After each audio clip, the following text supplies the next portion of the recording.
Professor Adwoa had always been known as a woman of discipline and respect.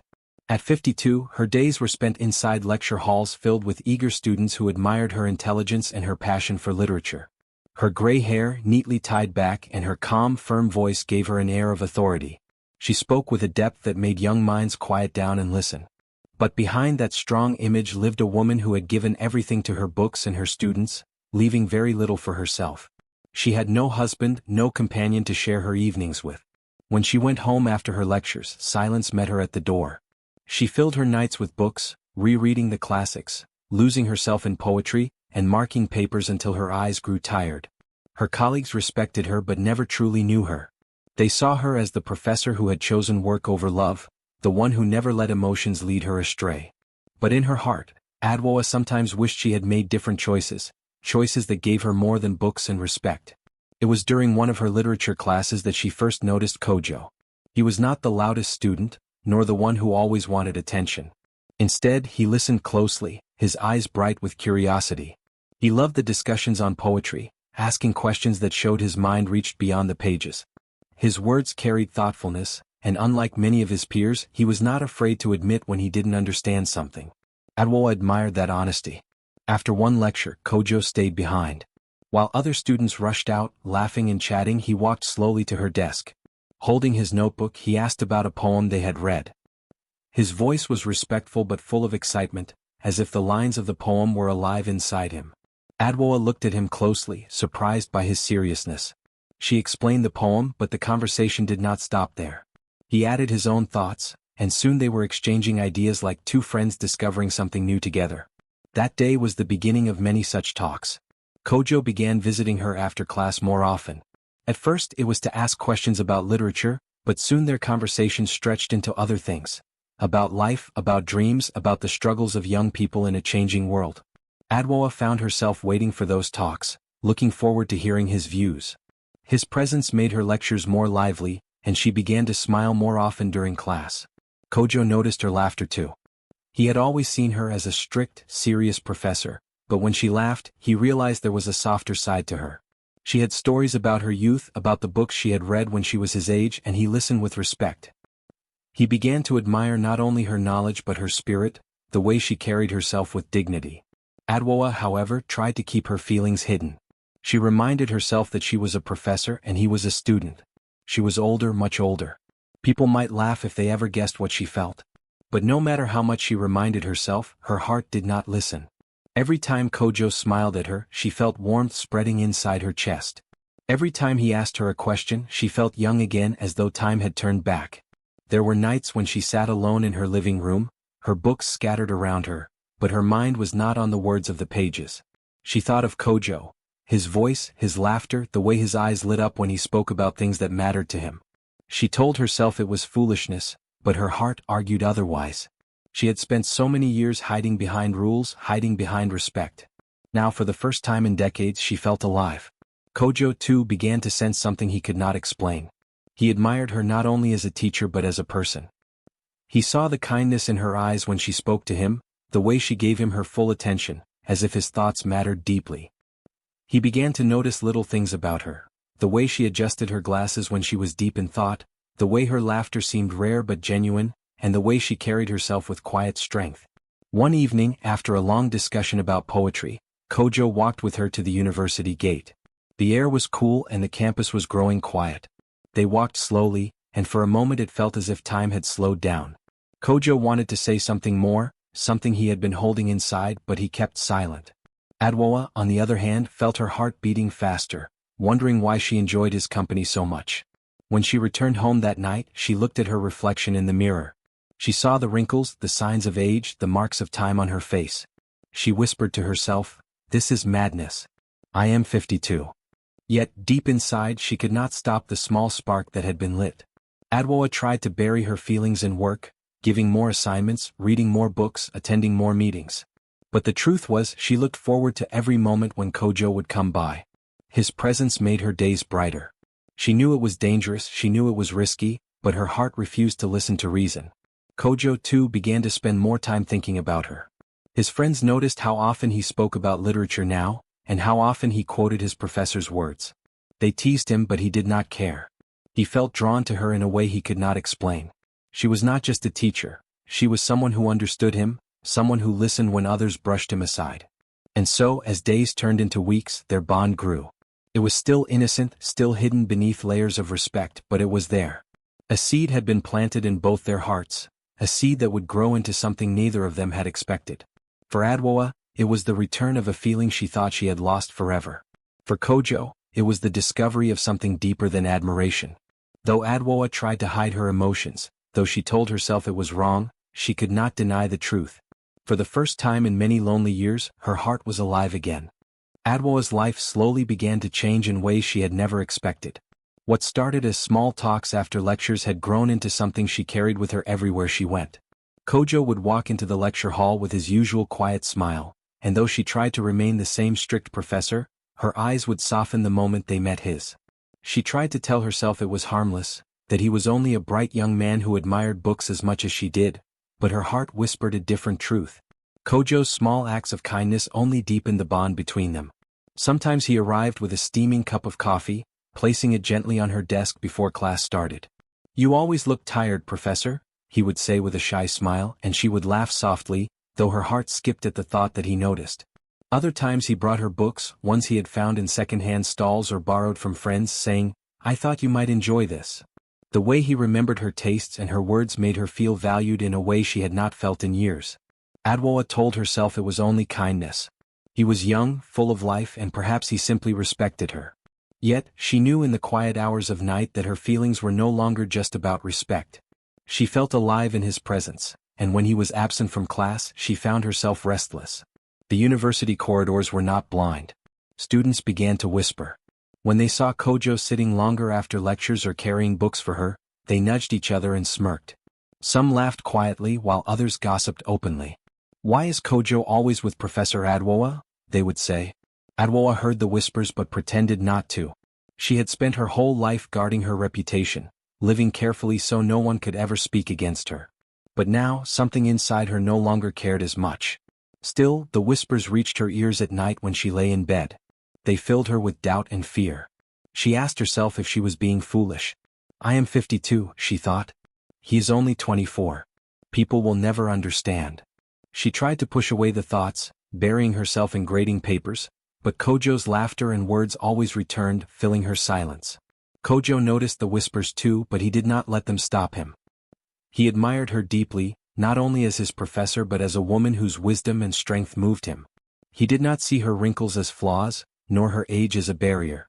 Instead, he saw someone who had lived with passion, someone who inspired him to think beyond his years. One evening, after a long day of classes, Kojo suggested they meet outside the university. He knew the walls of the campus were filled with too many eyes, too many ears. Adwoa hesitated at first, but something in her heart said yes. They met in a quiet part of town, far from familiar faces. The sun had already set, and the streets glowed softly under the dim light of lamps. They walked slowly side by side. The air was cool and the night seemed to belong to them alone. At first they spoke about books as they always did, but soon the conversation shifted. Kojo asked her about her childhood, about the dreams she once had when she was young. She spoke of her love for books, of how she had always imagined herself surrounded by stories. He listened closely, nodding, his eyes never leaving her face. Then she asked him about his own fears, and he admitted that sometimes he felt lost. He spoke of the pressure of being young, of expectations placed on him, of his longing to find meaning in life. Adwoa listened, her heart softening at his honesty. She realized he trusted her with parts of himself he showed to no one else. As they walked, the distance between them seemed to shrink. For the first time in many years, Adwoa felt seen not as the strict professor who commanded respect in lecture halls, but as a woman with feelings, with dreams, with a heart still capable of beating faster. Kojo's presence made her feel human again, not just a teacher bound by rules and duties. There were moments of silence as they walked, but it was not uncomfortable. It was the kind of silence that carried meaning, the kind that said more than words. When Kojo looked at her, Adwoa felt warmth spread through her, and she turned away quickly, afraid he might see the emotion she was hiding. But Kojo already saw. He saw it in the way her laughter lingered when he made a small joke, in the way her eyes softened whenever he spoke. He wanted to tell her what he felt, but he knew it was too soon. So instead, he let the night speak for them, allowing their steps and their words to weave something unspoken between them. When they reached a corner where their paths separated, they paused. Neither wanted to say goodbye. For a long moment, they simply looked at each other, the city sounds fading into the background. Finally, Kojo said quietly, "Thank you for tonight." Adwoa nodded, her voice softer than usual. "Thank you too." She walked home with her heart beating fast, her mind filled with his words and his presence. That night, when she sat in her chair with her books around her, she realized she had not opened a single page. Instead, she sat there smiling faintly, her hand resting on her chest as if to steady her racing heart. For Kojo, the walk had only deepened what he already knew. His feelings were not just admiration. They were something more, something that would not easily fade. And for Adwoa, the truth was becoming harder to deny. She was no longer just his professor. In his eyes, she was a woman, and for the first time in many lonely years, she felt alive in that truth. The whispers began softly at first, like faint winds moving through the campus corridors. Students leaned closer to one another, exchanging glances whenever Kojo lingered too long near Adwoa's office door. Colleagues, who once admired Adwoa's discipline and seriousness, now lifted their brows and shared knowing smiles when they saw her in the staff lounge. She had lived her life guarding her reputation, but now that very reputation seemed to slip through her fingers, piece by piece. Adwoa tried to bury herself in her work, arriving early to lectures, speaking with the same firm tone she had always used, and marking assignments with precision. Yet no matter how much she tried to appear unchanged, the truth showed in the softness of her eyes when Kojo entered the room, in the way her voice warmed when she called on him to read a passage of poetry. It was not deliberate, but it was undeniable. Her colleagues noticed. One afternoon, a fellow professor, Mensama, sat across from her and leaned forward. "Adwoa, people are talking," she said carefully. "You must be careful. The university has rules. Your name is too valuable to be dragged through rumors." Adwoa's hands trembled slightly as she lifted her teacup. "There is nothing to talk about," she replied, though the words tasted like lies in her mouth. She knew Mensama meant well, but the warnings only deepened the storm inside her. Kojo, on the other hand, remained calm. When Adwoa mentioned the rumors to him, he smiled gently and shook his head. "Let them talk," he said. "I don't care about their words. What matters is what I feel, and what I feel is real." His voice was steady, his eyes clear, and for a moment, Adwoa almost believed that the whispers carried no weight. But she knew better. She had lived long enough to understand how quickly whispers could become storms, how easily respect could crumble once suspicion took root. Still, the more they tried to avoid attention, the more their closeness betrayed them. Kojo stayed behind after lectures, helping her carry books. He walked beside her when she left the library, their steps naturally falling into rhythm. At the cafe near campus, he sat across from her, his eyes focused only on her as though the whole world had disappeared. Even when they sat apart in public, an invisible string seemed to pull them together. The harder they tried to be cautious, the more obvious their bond became. One evening, when the campus was nearly empty and the lamps along the paths glowed faintly, Kojo waited for her outside her office. Adwoa stepped out, tired from the long day, only to find him standing there. His expression was serious, different from his usual boyish smile. "Professor," he said softly, his voice trembling slightly, "I can't keep hiding what I feel anymore." Adwoa froze, her heart pounding. "Kojo," she began, but her voice trailed off. He stepped closer, his words spilling out with urgency. "From the first time I spoke to you about poetry, something changed in me. I admire your mind, your strength, the way you carry yourself with dignity. You make me want to be better. I know people will not understand, but I don't care. I love you." The words hung heavy in the air, impossible to take back. Adwoa's chest tightened. She had known, deep inside, that his feelings were not simple admiration, but hearing them spoken aloud shook her completely. Her mind screamed at her to walk away. She was his professor. She was more than twice his age. She had a career, a reputation, a life built carefully over decades. But her heart, her lonely, aching heart, burned with longing. She saw the honesty in his eyes, the vulnerability in his trembling hands, and she could no longer pretend she felt nothing. "Kojo," she whispered, her voice breaking, "this is wrong. I should not." But he shook his head quickly. "It cannot be wrong to feel what we feel." Tears stung her eyes. She wanted to push him away, to remind him of the rules, the consequences, the danger. Yet in that moment, standing in the quiet glow of the evening, she could not deny the truth. She had tried for weeks to bury it, to silence it, but it had grown too strong. I feel it too, she admitted, her voice trembling. I wish I didn't, but I do. The silence that followed was filled with something powerful, relief, fear, longing, all tangled together. Kojo reached for her hand, and this time she did not pull away. For a brief moment, the years between them melted away, and they were simply two souls who had found each other in an unexpected place. That night a line was crossed. With whispered words and trembling hearts, they allowed themselves to step into a space that could never be the same again. Their love was fragile, hidden, but real.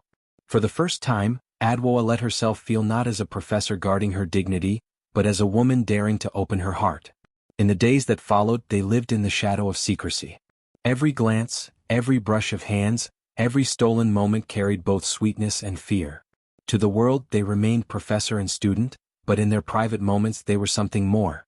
They shared stories, laughter, dreams, and silent promises. For a short while they believed their secret could remain hidden. They convinced themselves that careful steps, hushed voices, and stolen evenings were enough to protect them. They held tightly to the fragile bubble they had created, pretending the outside world could never touch them. But deep in Adwoa's heart, a voice whispered that secrets never stay buried forever. She ignored it for now, choosing instead to live in the warmth of Kojo's affection, even as shadows of doubt loomed closer with each passing day. And in those fleeting moments when they held each other's gaze, it felt as if nothing else mattered, at least for now. The secret that Adwoa and Kojo tried so hard to protect did not stay hidden for long. One afternoon, as they left a quiet cafe far from campus, a student followed them from a distance. The student, Ya, had always been jealous of Kojo. He envied the way professors respected him for his intelligence, and he could not accept that Kojo had gained the attention of Professor Adwoa, a woman admired across the university. Ya's jealousy grew into bitterness, and when he saw them laughing together outside the cafe, he pulled out his phone. He clicked photos of them walking side by side, Kojo holding the door for her, and finally one picture where Adwoa touched Kojo's arm in a gesture that spoke more than words. By the next morning those photos had spread. First among the students, then across the staff. Phones buzzed, whispers turned into open gossip, and by noon the entire campus seemed to know. Adwoa felt it the moment she walked into her lecture hall. Dozens of eyes watched her with judgment, curiosity, and even mockery. Some students smirked, others looked away quickly, and a few whispered loud enough for her to hear. Her face burned, but she forced herself to continue with her lecture, her voice steady though her hands shook behind the podium. Later that day she was summoned to the dean's office. The air in the corridor felt heavy as she walked, her shoes clicking softly against the tiled floor. Inside the office, the disciplinary board sat waiting, 3 professors, the dean, and a representative from the student council. They looked at her with stern faces, their expressions cold and distant. For years, these same colleagues had praised her for her discipline and knowledge. Now, their eyes carried nothing but suspicion. Professor Adwoa, the dean began, his voice heavy with disappointment, serious allegations have been brought against you. These photographs suggest an inappropriate relationship with a student. Is there truth in them? Adwoa's mouth went dry. She opened her lips but no words came out at first. Finally she whispered, Kojo is a student I mentor. We talk about literature. We share ideas. But even as she spoke, her voice trembled, and the board members exchanged knowing looks. One of the professors leaned forward. Professor, the photographs speak more than casual mentorship. This is not the conduct expected of a lecturer of your standing. At that moment the door opened and Kojo entered. His eyes burned with anger and fear, but his voice was strong. It's not what you think. I love her. She did not use her position. She never forced me, never manipulated me. This is real. The room fell silent. The words hung heavy in the air. Kojo's declaration, meant to defend, only made things worse. The board members shifted uncomfortably. The student representative shook his head. You admit it then? He asked sharply. Kojo's voice did not waver. Yes, I admit it. But it is not wrong to love someone. Adwoa's heart ached as she listened. His bravery touched her, but she could already see the walls closing in around her. The truth, spoken so openly, would not free them, it would only condemn her. She was the professor, the one with authority. To the outside world love did not matter, power and rules did. The news spread beyond the walls of the office. Students debated loudly in the cafeteria. Some said it was a scandal, a disgrace, proof that professors abused their positions. Others whispered that it was romantic, a love story that defied the odds. The university was divided. Some saw Adwoa as a woman who had betrayed her role, while others saw her as someone brave enough to love despite judgment. At home, Adwoa sat alone, staring at the walls filled with books that once brought her comfort. Now they seemed to mock her silence. She remembered all the years she had given to her career, late nights, endless research, sacrifices of friendship and family. She had built her life on the respect of others, and in a matter of days that respect was crumbling. She wanted to cry, but the tears refused to come. Her heart was too heavy for tears. Kojo visited her that evening. He found her sitting quietly, her hands folded on her lap. "Adwoa," he said softly, kneeling beside her chair, "I will stand by you. I don't care what they say. I don't care what happens." She placed a trembling hand on his cheek. "You are young, Kojo. You have your whole life ahead of you. Do not let me destroy it." "But you are not destroying it," he insisted. "You are the reason I live with hope. Without you I am nothing." She closed her eyes. His words were sweet, but she knew the truth. His future would be scarred by this scandal, and hers might already be finished. The community had begun to talk. Her neighbors looked at her with new eyes, some full of pity, others with quiet judgment. At the market, whispers followed her as she bought vegetables. In the church she once attended faithfully, people shook their heads, speaking her name in hushed tones as though it had become a curse. The scandal grew like fire in dry grass, spreading faster than she could contain it. Even newspapers began to mention the professor and her young lover, painting their story with sensational headlines. The world she had built carefully over 52 years was collapsing, and there was no place to hide. At the university, petitions began to circulate. Some demanded her removal, saying she had brought shame to the institution. Others, though fewer, defended her, saying love should not be judged by age or position. Meetings were held, debates grew heated, but through it all, Adwoa felt her strength slipping away. The day came when she was officially suspended pending investigation. She packed her office slowly, touching the books, papers, and pens that had once been her pride. Each item seemed heavier now, filled with memories of lectures, of laughter, of years she had poured into her students. Kojo stood beside her, helping her carry the boxes, but his presence only deepened her sorrow. She could face losing her job, but the thought of dragging him into the ashes of her ruin tore at her soul. Her long years of respect had turned into whispers of shame. The woman once admired for her wisdom was now spoken of as a cautionary tale. She had always believed that her life would be remembered for her work, her teachings, her discipline. Now it seemed it would be remembered for a scandal. Adwoa's world, once solid and steady, was falling apart piece by piece. And though Kojo tried to stand tall beside her, she knew the storm had only just begun. Adwoa sat alone in her quiet home after the university had taken everything from her. The walls, once filled with the sounds of turning pages and the scratch of her pen, now felt like a cage. Her name, once spoken with respect, had become a whisper of scandal. The suspension soon turned into dismissal, and she was asked never to return to the lecture halls she had called her second home. The same colleagues who had once admired her brilliance now refused to meet her eyes. 4 days she stayed indoors, too ashamed to walk through the streets where neighbors gossiped. At the market she could feel the weight of stares. Children who once greeted her cheerfully were pulled away by their mothers, as though her presence was a warning. She tried to find comfort in her books, but the words blurred before her eyes. She would sit for hours, staring at the pages, her mind filled with echoes of the past, lectures she had given, debates she had led, and laughter shared with students. All of it was gone. Kojo still visited her at first. He carried with him the innocence and fire of youth, promising her that things would change, that people would eventually understand. He believed in the strength of their love, but the world around them made it impossible. On campus his classmates mocked him, whispering behind his back, some even laughing in his face. "Professor's boy," they called him. He tried to ignore it, but the humiliation grew heavier each day. One evening he sat across from Adwoa, his shoulders heavy, his eyes filled with pain. "Adwoa," he said softly, "I cannot carry this weight much longer. Every day they look at me as if I am nothing. They do not see me anymore. They only see you and what they believe about us." Adwoa's chest tightened. She reached across the table, taking his hands in hers. His palms were warm, strong, yet trembling. "Kojo," she whispered, "you must let go. You are young. Your life is only beginning.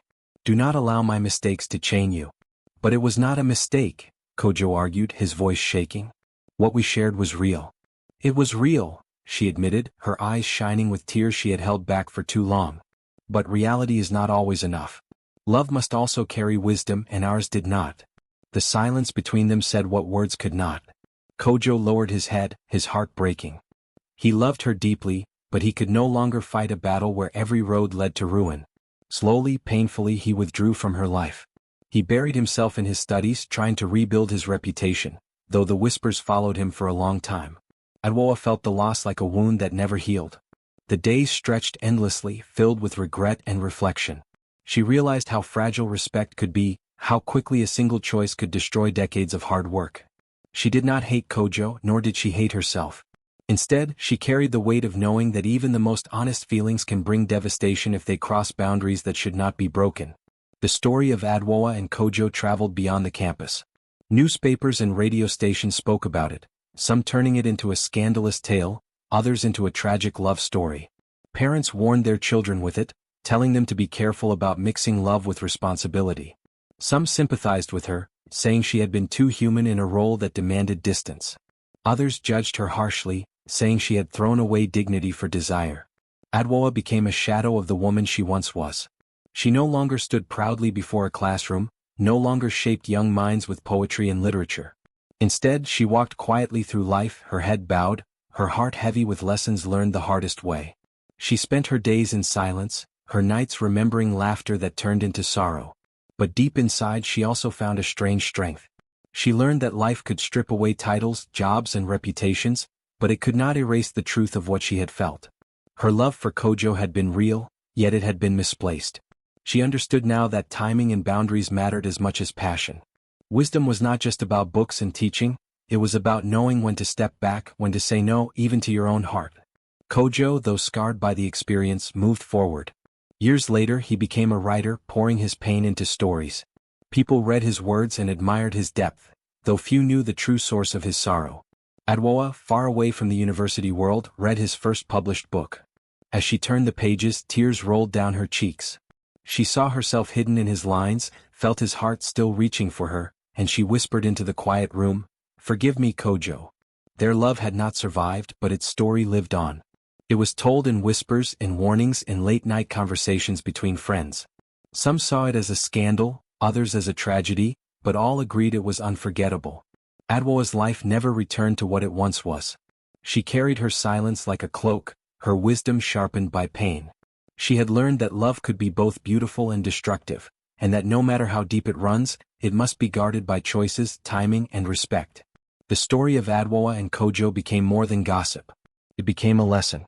It reminded people that even true emotions could destroy everything if not handled with care. And so, Adwoa lived with her memories, her heart heavy but wiser. The end.